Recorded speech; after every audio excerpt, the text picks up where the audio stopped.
On a cold October night in downtown Manhattan, billionaire Maxwell Trent was conducting his routine property inspection when he heard something that would shatter his world forever. What he found, sleeping in the shadows of his own building, would challenge everything he thought he knew about success, responsibility, and the true meaning of wealth. The sound of Maxwell's Italian leather shoes echoed through the marble lobby of Aurora Heights, each step measured and deliberate. At 42, he had built his empire on precision. Every decision calculated, every investment scrutinized, every property maintained to perfection. This late-night inspection was just another item on his methodical checklist, a habit that had served him well through 15 years of real estate dominance. But tonight felt different. The building's familiar sounds seemed muted, replaced by an unsettling quiet that made his footsteps ring louder than usual. Maxwell paused at the base of the rear staircase, his hand resting on the polished banister. Something was off. In all his years of ownership, Aurora Heights had never felt this occupied. A faint sound drifted down from the upper landing, soft, barely audible, like fabric rustling against concrete. Maxwell's business instincts kicked in immediately. Security breach, unauthorized entry, potential liability. His mind automatically cataloged the risks, the protocols, the necessary actions. He climbed the stairs slowly, his breath creating small clouds in the chilly air. The October wind rattled the windows, and somewhere in the distance, the city's endless hum of traffic and life continued its relentless rhythm. But here, in this forgotten corner of his building, time seemed suspended. The flickering security light cast uneven shadows across the landing, and that's when Maxwell saw her.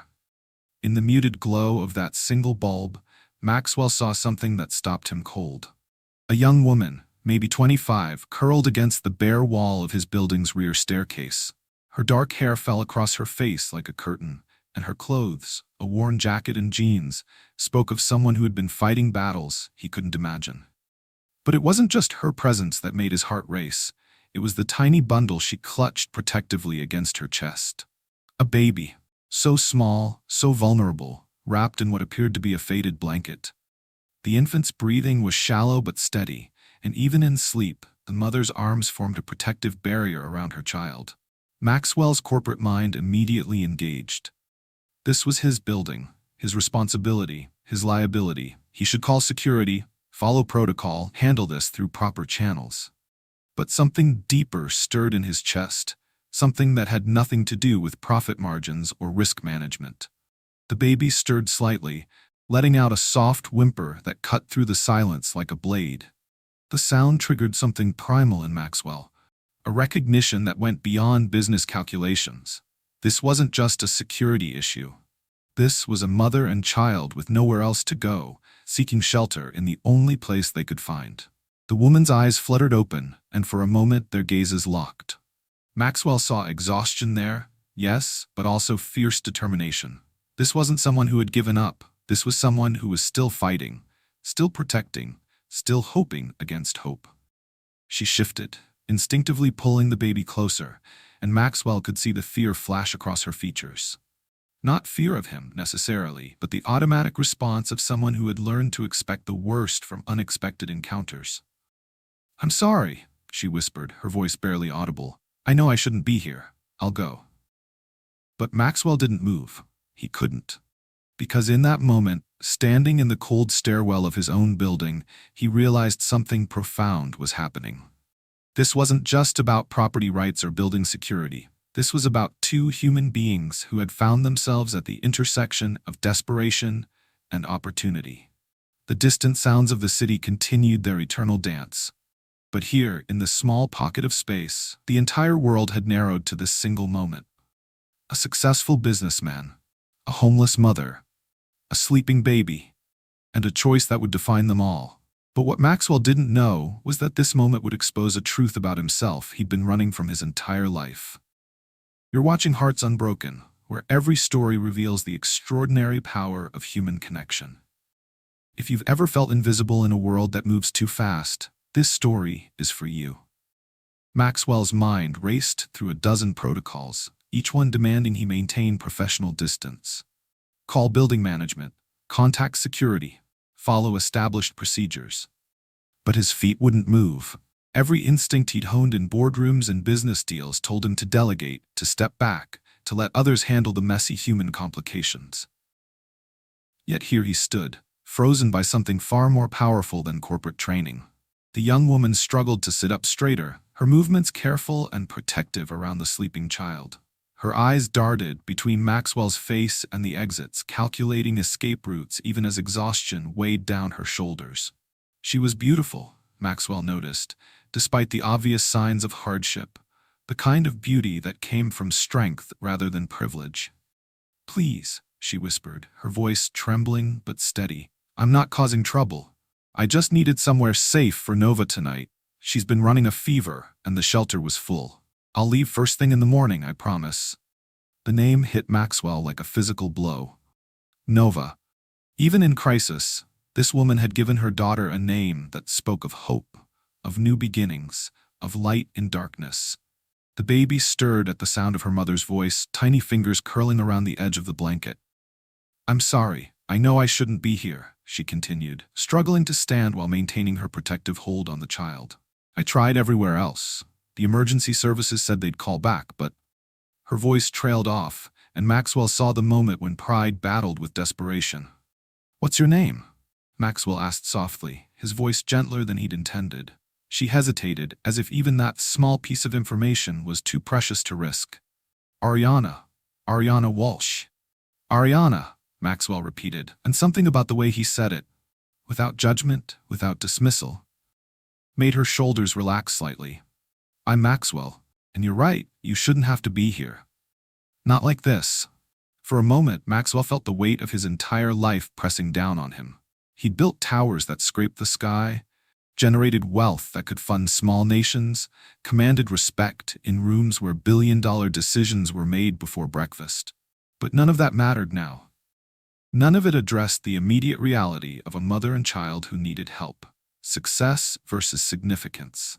The thought hit him with startling clarity. He'd achieved success beyond his wildest dreams, but when had he last done something that actually mattered? "Come with me," Maxwell said suddenly, his decision made before his rational mind could interfere. Ariana's eyes widened. "What? You said Nova has a fever. The stairwell is no place for a sick child." Maxwell stepped back, giving her space while making his intentions clear. "I have an office on the ground floor. It's warm, comfortable, and private. We can figure out the next steps from there." "I can't. I don't want charity," Ariana said, though her voice lacked conviction as Nova let out a weak cough that echoed in the concrete stairwell. "This isn't charity," Maxwell replied, surprising himself with the truth of it. "This is what any decent human being would do. No one should have to choose between safety and shelter. Not in my building. Not on my watch." He turned toward the stairs, leaving the choice to her. After a moment's hesitation, he heard her footsteps following. Slow, uncertain, but trusting. The office felt like stepping into another world. Warm light spilled from carefully positioned lamps, casting a golden glow across leather furniture and polished wood. The contrast to the cold stairwell was immediate and overwhelming. Maxwell watched as Ariana's eyes took in the space, not with envy, but with the careful assessment of someone who'd learned to appreciate small comforts. Nova responded instantly to the warmth, her small body relaxing in her mother's arms. The baby's cheeks were flushed with fever, but her breathing seemed easier in the comfortable environment. "There's a couch here," Maxwell offered, gesturing to a leather sectional that probably cost more than most people's cars. "And I can get some water, maybe something to eat." Ariana sank onto the couch as if her legs could no longer support her. "I don't understand why you're doing this," she said, her voice thick with exhaustion and something that might have been hope. As Maxwell wrapped a soft blanket around Nova's small frame, something stirred in his chest. He'd built an empire on calculated risks and strategic moves, but this felt different. This felt like the moment his success would finally mean something. "Because sometimes," Maxwell said quietly, "the most important business we can conduct has nothing to do with profit margins." If you're watching this from your own warm home tonight, take a moment to remember that not everyone has that luxury. Hit like if you believe everyone deserves a safe place to sleep. As Nova slept peacefully in the warmth of Maxwell's office, Ariana found herself sharing pieces of a story she'd kept locked away for months. Her voice was quiet but steady, each word carrying the weight of dreams that had been tested by reality. "I grew up in Cedar Falls, Iowa," she began, her fingers gently stroking Nova's hair. "Population 3,000. The kind of place where everyone knows your name and your business. I wasn't running from anything. I was running towards something. The city represented possibility, opportunity, a chance to build something better for the family I hoped to have someday." She'd landed a customer service position at a mid-sized insurance firm, working night shifts to accommodate her community college classes. The schedule was brutal, 8 p.m. to 6 a.m., 5 days a week, but it came with benefits and steady pay. More importantly, it came with hope. "I had a plan," Ariana continued, her voice growing stronger. "Every extra dollar went into Nova's education fund. I'd calculated that by the time she turned 18, there would be enough for any college she wanted to attend. I worked doubles when I could, saved every bonus, never bought anything I didn't absolutely need." Maxwell listened without interrupting, recognizing the familiar determination of someone who understood that success required sacrifice. He'd walked a similar path, though his circumstances had been different. "What happened?" he asked gently. The collapse came swiftly, as it often does. First, the company announced a restructuring initiative, corporate speak for massive layoffs. Ariana's entire department was eliminated overnight, her position deemed redundant in the new operational model. The severance package was minimal, barely enough to cover 2 months of rent. "I thought I'd find something else quickly," she said, her voice dropping. "I had experience, references, a clean record, but every interview ended the same way. 'We'll call you.' They never did." While she was job hunting, her grandmother, her emotional anchor and the only family member who'd supported her move to the city, passed away suddenly. The woman who'd raised her after her parents' accident, who'd sent care packages during her hardest months, who'd been Nova's only grandparent, was gone. "She was my safety net," Ariana whispered. "Not financially, but emotionally. She believed in me when I stopped believing in myself. When she died, I felt completely alone for the first time in my life." The domino effect was merciless. Savings depleted by funeral expenses and months of unemployment. Eviction notice served, support system reduced to zero. The carefully constructed life she'd built began crumbling piece by piece. "The night I found myself in your stairwell wasn't my first night without a home," Ariana admitted. "It was my fourth. I'd been sleeping in my car, but it broke down 2 days ago. The shelter had a waiting list. Emergency services were overloaded. I walked for hours before finding Aurora Heights." Maxwell's own story was radically different, yet strangely parallel. He'd built his empire from nothing, but his nothing had been different from Ariana's. His had been the calculated nothing of strategic positioning, using student loans to fund his first property acquisition, leveraging each success to fund the next. Building wealth through disciplined risk-taking. "I've been successful by any measure," Maxwell said, leaning forward in his chair. "Forbes lists, speaking engagements, charity galas where I write checks for causes I barely understand. But somewhere along the way, I lost sight of why success mattered." His philanthropy had been efficient but distant. Board meetings, annual donations, tax-deductible contributions to established organizations. He'd never asked where his money went or who it helped. Success without service, he realized, was just sophisticated selfishness. "I built an empire," Maxwell continued, "but I lived in isolation. Every relationship was transactional, every interaction was calculated. I convinced myself that financial contribution was enough, that personal involvement was inefficient."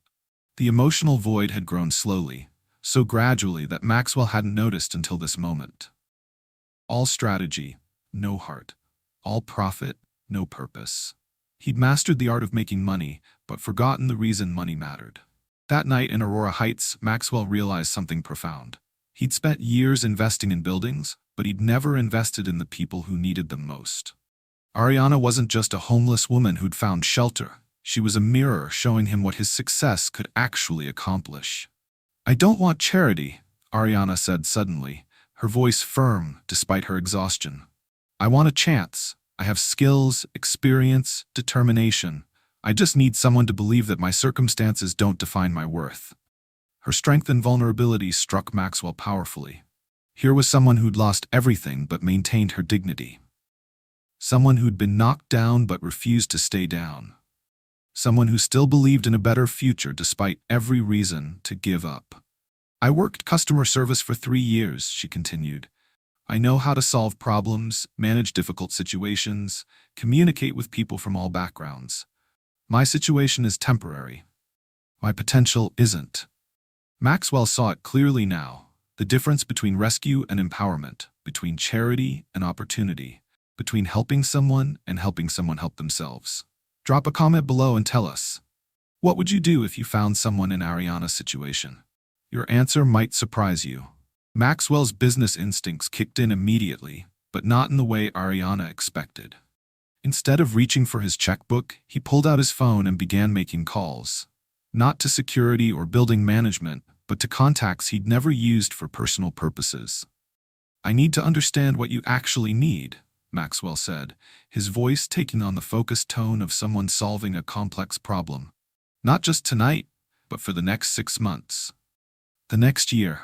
What does sustainable change look like for you and Nova? His approach was methodical, but human. Healthcare for Nova's fever and ongoing wellness. Temporary housing that provided stability without stigma. Childcare that would allow Ariana to focus on rebuilding her career.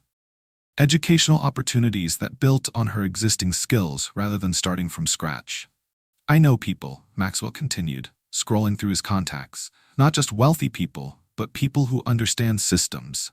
Social workers, program coordinators, educators who specialize in helping people transition back into stability. Within hours, Maxwell had connected Ariana with Haven House, a transitional living facility that felt more like a supportive community than a shelter. The building housed 12 women, all in various stages of rebuilding their lives. Some were single mothers like Ariana, others were veterans, students, or professionals who'd experienced temporary setbacks. This isn't charity, explained Maria Santos, the program coordinator, as she showed Ariana around the facility. This is empowerment. We provide structure, support, and resources, but the work is yours to do. The program was comprehensive but not overwhelming. Each resident received private housing, access to healthcare, childcare support, and educational resources. In return, they committed to personal development goals, community participation, and helping others who came after them. Nova thrived in the environment immediately. The childcare center was staffed by trained professionals who understood the unique needs of children from unstable backgrounds.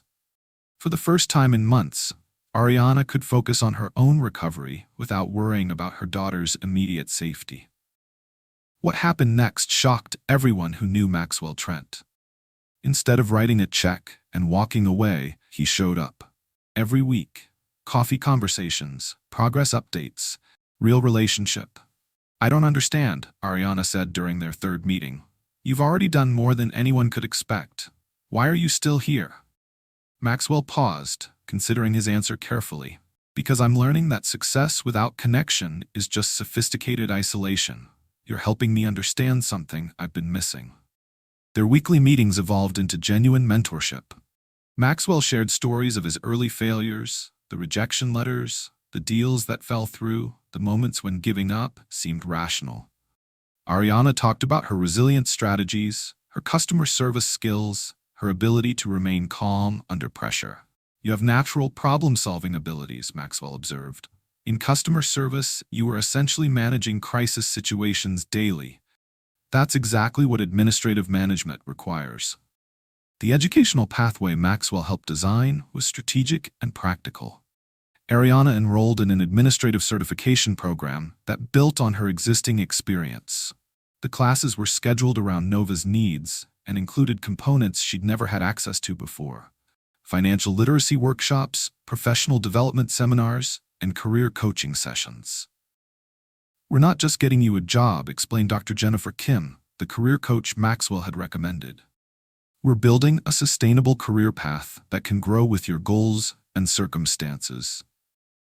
Ariana threw herself into the program with the same determination she'd once applied to her midnight shifts. She studied while Nova napped, practiced new software during childcare hours, and networked with other women who understood the challenges of rebuilding professional lives. But 6 weeks into the program, something happened that threatened everything. Ariana's old insecurities surfaced, and she almost walked away from the one opportunity that could change her life forever.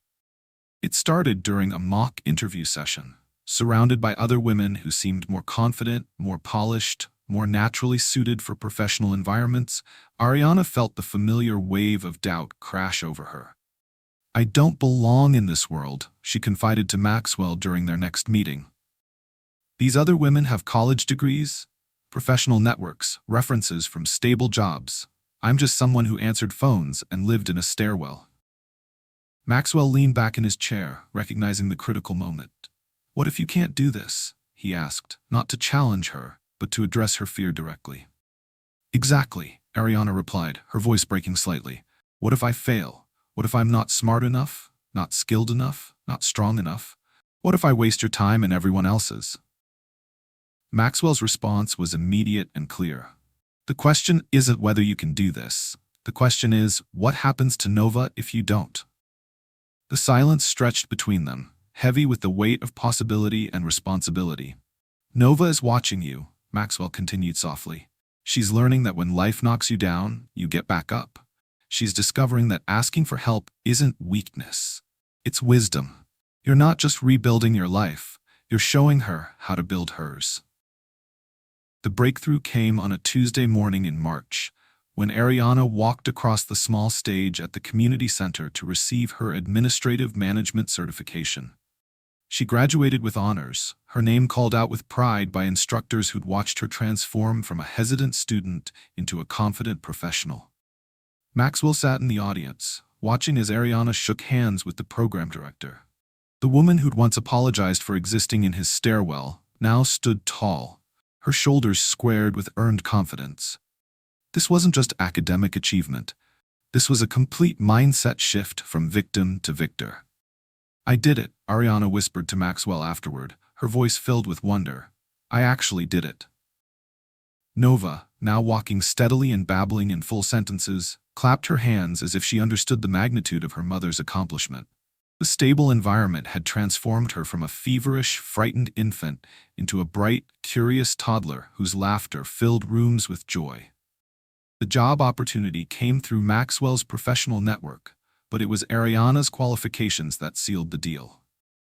Morrison & Associates, a progressive consulting firm, had recently implemented an inclusive hiring initiative specifically designed to support candidates with non-traditional backgrounds. "We're not interested in charity cases," explained Rebecca Morrison during Ariana's interview. "We want talented people who understand resilience, problem-solving, and real-world pressure. Your background tells us you have all three." The position was perfect. Administrative management coordinator with growth potential, competitive salary, full benefits, and most importantly, a company culture that valued diversity and second chances. Even better, the role included mentorship responsibilities, positioning Ariana to help other women navigate professional transitions. Month by month, something beautiful was happening. Ariana wasn't just getting back on her feet, she was becoming the woman she'd always had the potential to be. The first apartment came in April, a 2-bedroom unit in a safe neighborhood with good schools and a code playground visible from Nova's bedroom window. Ariana stood in the empty living room, keys in her hand, and wept with gratitude. Not just for the space, but for the symbol it represented: stability, security, home. Her professional wardrobe grew piece by piece, each outfit carefully chosen to reflect the confidence she was building. These weren't just clothes, they were armor for the business world, tools that helped her feel like she belonged in conference rooms and client meetings. Financial stability followed naturally. For the first time since Nova's birth, Ariana was building savings rather than just surviving. She reopened Nova's education fund, contributing monthly amounts that would grow into real opportunity by the time college decisions arrived. Most importantly, her social connections expanded beyond survival networks. She'd built a community of support that included colleagues, neighbors, other single mothers, and mentors who saw her potential rather than her past. Maxwell's transformation was equally profound, though less visible. He'd redefined success entirely, measuring impact through changed lives rather than profit margins. His quarterly reports now included metrics he'd never considered: jobs created, families stabilized, communities strengthened. "I used to think networking was about what people could do for me," Maxwell reflected during one of their regular coffee meetings. "Now I realize it's about what we can do for each other." His personal fulfillment had shifted from transactional achievements to authentic relationships. The hollow satisfaction of closed deals was replaced by the deep contentment of meaningful connection. He discovered that legacy wasn't about buildings or bank accounts. It was about the people whose lives you'd touched. The ripple effect began organically. Other women in the transitional program started asking about Ariana's experience, seeking advice on interviews, professional development, and balancing motherhood with career advancement. She became an informal mentor, sharing practical strategies and emotional support. Local organizations took notice of the transformation model Maxwell had helped create. The combination of systematic support, personal mentorship, and community engagement was producing results that traditional charity approaches couldn't match. Media attention followed, with local news outlets featuring stories about innovative approaches to homelessness and workforce development. The coverage focused not on Maxwell's wealth, but on the sustainable model of empowerment he'd helped design.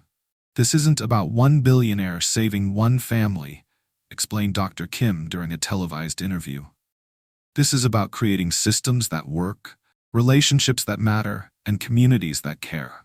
As spring arrived, Nova took her first confident steps, not just across the apartment floor, but toward a future that had once seemed impossible. Her first word after Mama was book, spoken while pointing at the growing library in her bedroom. Her second word was Max, her name for the man who'd become an honorary uncle. In her laughter, both Maxwell and Ariana heard the sound of hope being reborn. Not the desperate hope of survival, but the confident hope of possibility. Nova would grow up knowing that obstacles were temporary, that help was available, and that her dreams were valid, regardless of her circumstances. The transformation was complete, but the story was just beginning. Ariana had become living proof that with the right support, anyone could rebuild their life. Maxwell had discovered that true wealth was measured in changed lives rather than accumulated assets. Their weekly coffee meetings continued, but now they planned community initiatives, discussed Nova's milestones, and celebrated the success of other women following similar paths. If this story is touching your heart, don't keep it to yourself. Share it with someone who needs to believe in second chances. And subscribe to Hearts Unbroken for more stories that prove love and hope always win. What started as one billionaire helping one homeless mother became a movement that would transform an entire community's approach to homelessness and hope.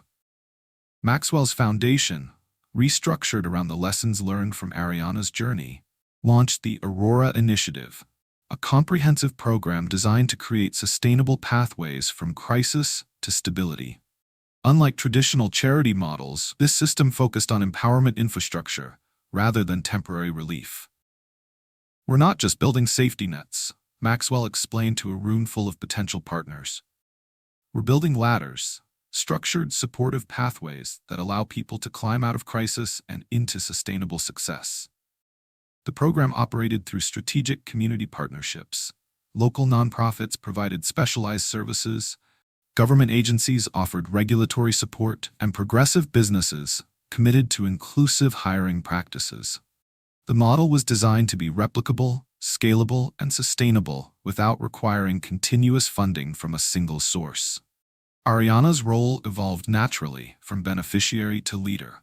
Her lived experience, combined with her newly developed professional skills, made her uniquely qualified to guide other single mothers through similar transitions. She became the program's peer mentorship coordinator, working directly with women who arrived at Haven House carrying the same fears and hopes she'd once felt. "When I first meet them," Ariana shared during a community presentation, "I see myself 6 months ago, scared, desperate, but still fighting. I tell them what Maxwell told me. The question isn't whether you can do this. The question is, what happens to your children if you don't?" Her public speaking engagements grew from small support groups to large community events. Ariana's story resonated not just with women facing similar challenges, but with employers, policymakers, and community leaders who recognized the untapped potential in their own neighborhoods. The multiplier effect was remarkable. Within 8 months, the Aurora Initiative had helped 43 women transition from crisis to stability. Sarah Martinez, a former nurse who'd lost her job due to medical issues, completed a medical coding certification and now worked for the same healthcare system that had once employed her. Jennifer Chen, a software engineer who'd faced housing discrimination, launched her own tech consulting business with seed funding from the program's business development track. Local companies began competing to participate in the inclusive hiring network.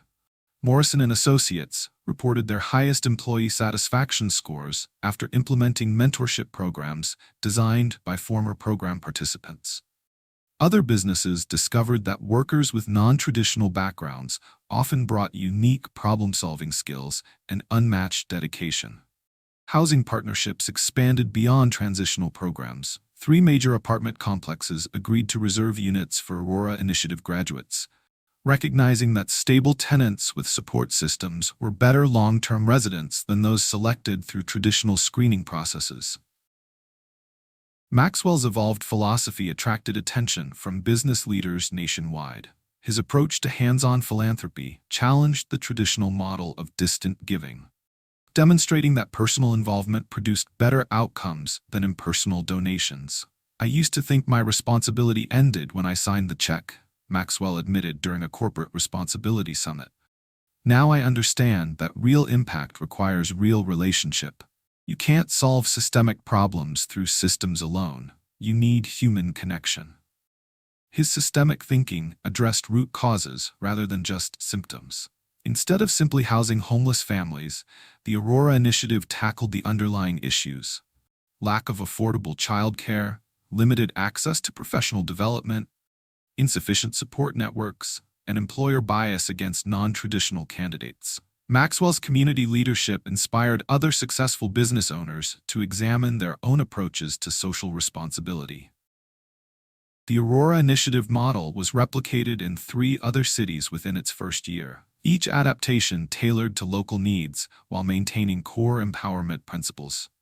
The broader message resonated far beyond immediate program participants. Success, they demonstrated, was incomplete without service.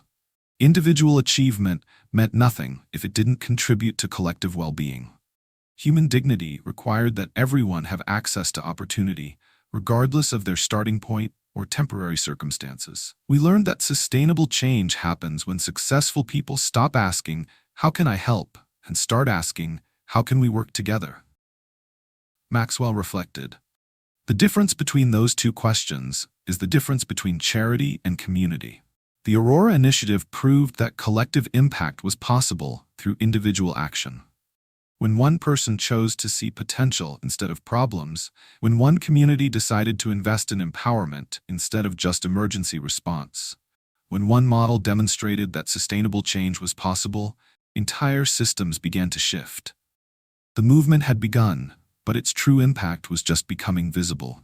Today, 2 years after that cold October night, Aurora Heights isn't just a building.